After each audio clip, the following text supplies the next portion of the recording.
I don't expect most people to have heard the word misandry. The spell checker won't recognise it.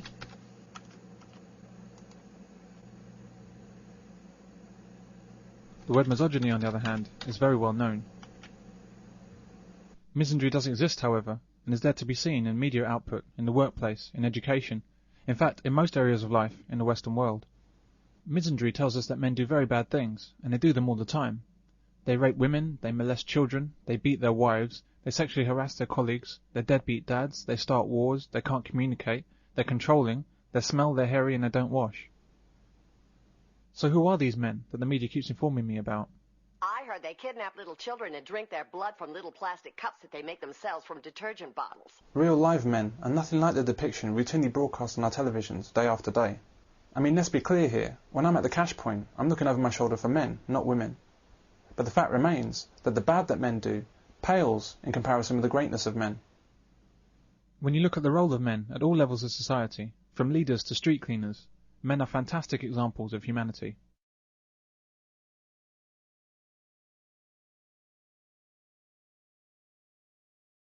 In my opinion, misandry exists as a direct product of feminism.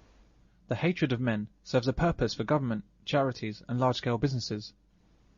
The endless prevalence of anti-male propaganda serves a dual purpose. It's done primarily to turn women against men. But it's also about turning men against themselves and getting men to think the worst of themselves. It's about creating guilt. Feminism is responsible for poisoning our view of men to the extent that men have become what can only be described as a disposable sex. The attack on men is carried out at many levels of society and across many different issues. Specifically, men are targeted in the realms of domestic violence, child abuse, fatherlessness, equality, health, and education. The Stephen Lawrence inquiry described institutional racism in the police force. However, no inquiry has ever been undertaken into the institutional misandry throughout our society. If such a study was ever to be undertaken, the extent, the depth, and the ferocity of male hatred in our institutions would become clear.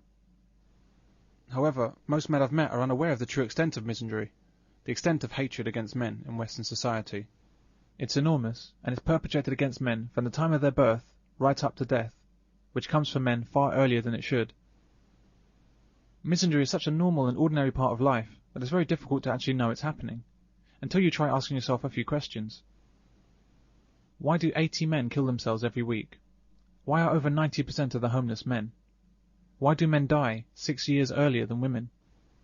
Why have you never seen a female refuse collector? Why is there a breast cancer awareness month in the UK? Why have you never seen a news headline about the rape of a man?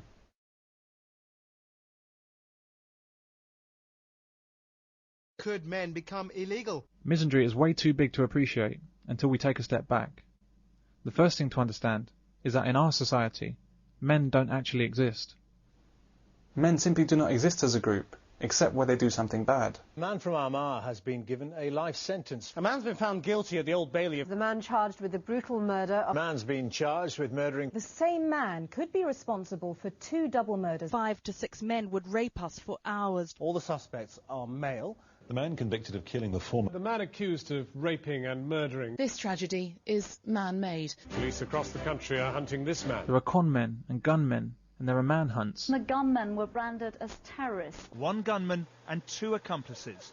But when men do good things or brave things, as they overwhelmingly do day in, day out, or when men are the victims of tragedies, then suddenly the word men disappears into some kind of unmentionable abyss. A Canadian submarine with 57 on board drifts in heavy seas. Royal Navy and RAF assets. Just tell us about the number of people on board. There's 57 crew. There was 9 personnel who reported smoke inhalation.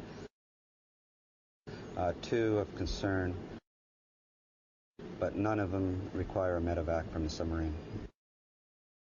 To reach 13 coal miners who were trapped after an explosion in West Virginia. We believe the individuals might be located. People die on roadworks simply because they're trying to mend our roads and make them better for us.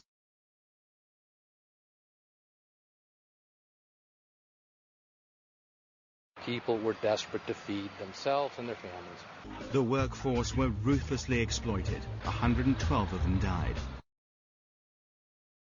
The lives of future passengers depend on the steady hands of these craftspeople and engineers.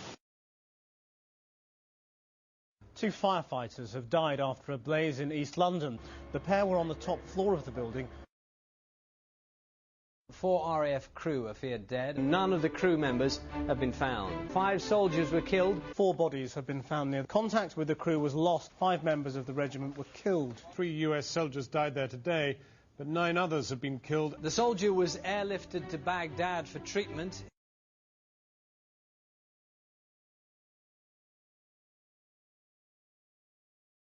When Iraqi fighting men are killed, they're insurgents. They say they've killed hundreds of the insurgents in fighting like this.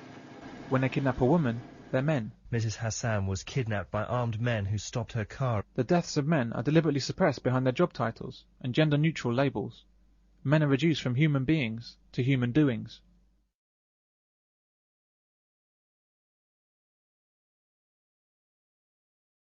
Women, however, certainly do exist, especially when something bad happens.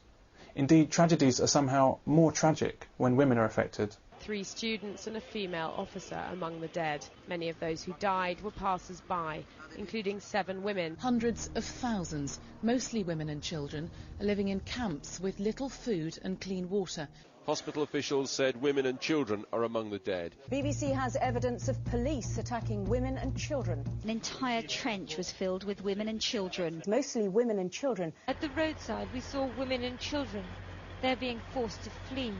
While the women are forced to flee, the men are forced to die. But we hear nothing about that. It's just as accurate to lump men and children together. Why are the deaths of men rubbed out of the public's consciousness?